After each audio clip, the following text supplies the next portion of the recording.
Two Western doctors have contradicted Chinese medical experts over the fate of a dying Nobel Peace Prize winner. Liu Xiaobo, an imprisoned pro-democracy advocate, was moved to hospital while serving an 11-year jail term because of his advanced terminal liver cancer. His doctors in China say he is too ill to travel abroad for treatment and must remain in China. But medics from the US and Germany who examined Mr. Liu disagree and say he could go abroad for palliative care.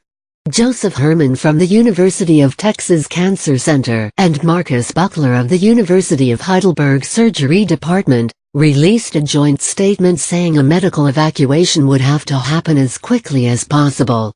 While a degree of risk always exists in the movement of any patient, both physicians believe Mr. Liu can be safely transported with appropriate medical evacuation care and support, they said. Liu Xiaobo and his family have both asked that he be allowed to leave. Mr. Liu was a key leader in the famous Tiananmen Square protests in 1989, and has been a vocal advocate for full democracy in China since. The state considers him a criminal dissident, and in 2009, sentenced him to 11 years in prison for subversive behavior after he drafted a manifesto on democracy and human rights.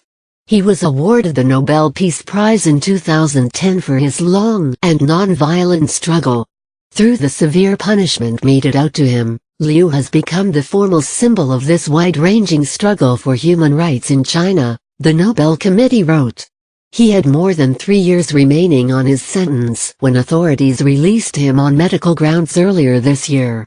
Following his Nobel Prize, Mr. Liu's wife, a poet, was placed under house arrest, and has had her movements restricted ever since. She has never been charged with a crime. By Celia Hatton, BBC News. I found all the beauty in the world in this one woman.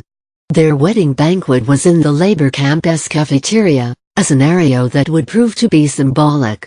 Throughout their intense romance, the Chinese government was a relentless and interfering third wheel, the uninvited partner providing a constant backdrop to their interactions. By all accounts, Liu Xiaobo and Liu Xia were inseparable, except when they were forcibly separated.